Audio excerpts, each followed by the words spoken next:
If you want to do some drawing using JavaScript, that is things like geometrical shapes, coloured areas and lines, a very useful component is called Canvas. Now, Canvas is only available in modern web browsers that support HTML5. This course is, of course, not particularly about HTML, and I try to avoid talking too much about the specifics of HTML5, but Canvas is so important and so useful if you want to manipulate graphics that I'm going to make a bit of an exception here. Now, if you want to create a canvas, you can just add it in a tag just like any other HTML5 element.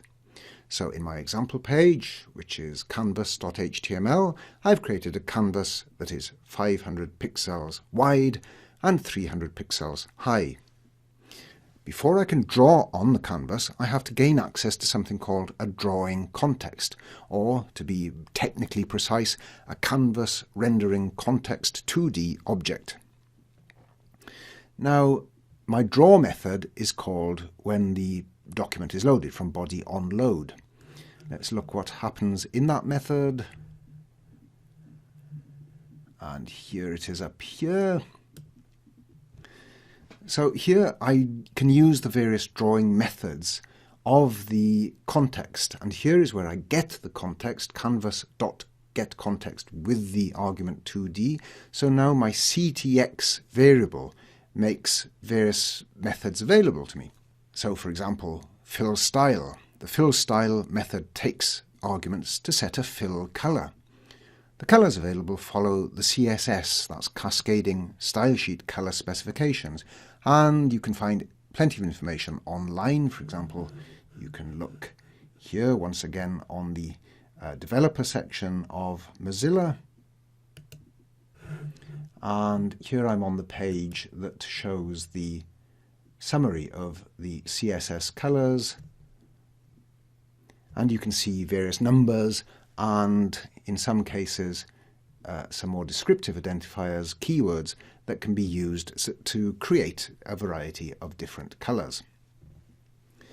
So in my code, if we turn back here, you can see that sometimes I've entered the RGB specifications, that is the numbers to generate the color, and in other places, for example down here, I've used a color name when that name happens to be available. Yellow is a recognized name, so that is more descriptive, but at any rate, whatever the color, you can do it by looking up the RGB codes and entering it in this form, RGB, open parentheses, and put the various numbers, the three numbers, separated by commas, and put it as a string, embed them in a string.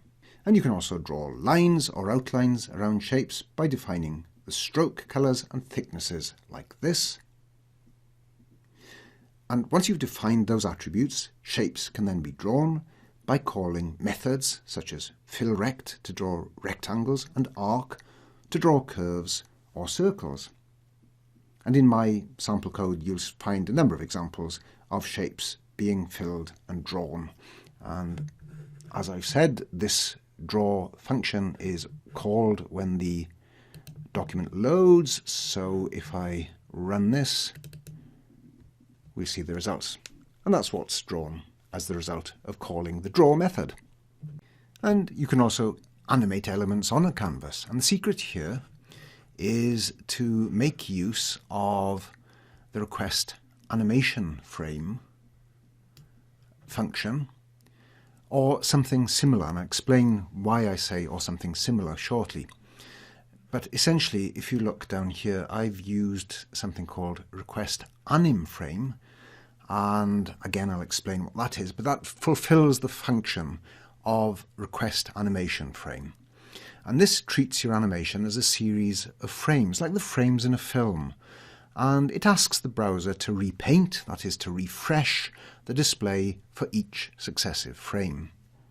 The method takes as an argument a function name that is called before the display is repainted. Now in this case, I want to animate a yellow rectangle. I want to make it appear to keep growing in width as it moves across the page.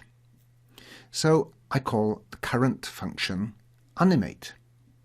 That is, window.requestAnimFrame takes as an argument the function name, which is the current function.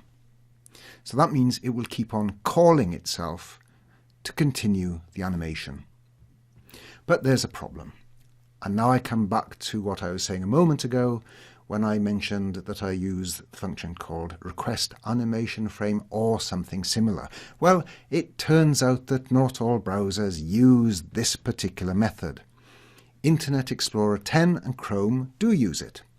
But Safari uses a similar function with a different name. It's called WebKit Request Animation Frame, and Firefox uses something called Moz Request Animation Frame. Well, to get around this, I'm using this bit of code up here, and this sorts out the correct function for the correct browser. And I now have, in effect, an alias for that function, and my alias is this one down here, requestAnimFrame. So that's my name for the appropriate request animation frame version, and the code up here sorts that out for me. So I no longer have to worry about it. Let's now look at the effect when I load this up. So to run that code, I click the Animate button. There's my yellow rectangle, and it seems to grow as it moves across the screen. I say it seems to grow because it in fact doesn't. What's happening is that the rectangle appears to increase in width because the canvas underneath, all the pictures that are already there, are not cleared after each movement. So as each newly drawn yellow rectangle appears on screen, it overlaps the previously drawn yellow rectangle. As a result, it appears to get bigger and bigger. Now, often in animations, you would want to clear, you would want to refresh the entire canvas before drawing a new frame. And the way to do that is, let's have a look back at my code, to clear using the clearRect function. And here I've uncommented clearRect. So it clears the entire canvas from the XY coordinates at the top left-hand corner, that's 0, 0, to the entire width of the canvas and the entire height of the canvas. So I save that and refresh the page. And this time you'll see that indeed the yellow rectangle is moving across the screen. But of course I lose everything that was drawn underneath, and if I was doing a complete animation, after each frame I would need to redraw all that I want to appear on the screen. By clearing the canvas, then I've lost everything that's gone before.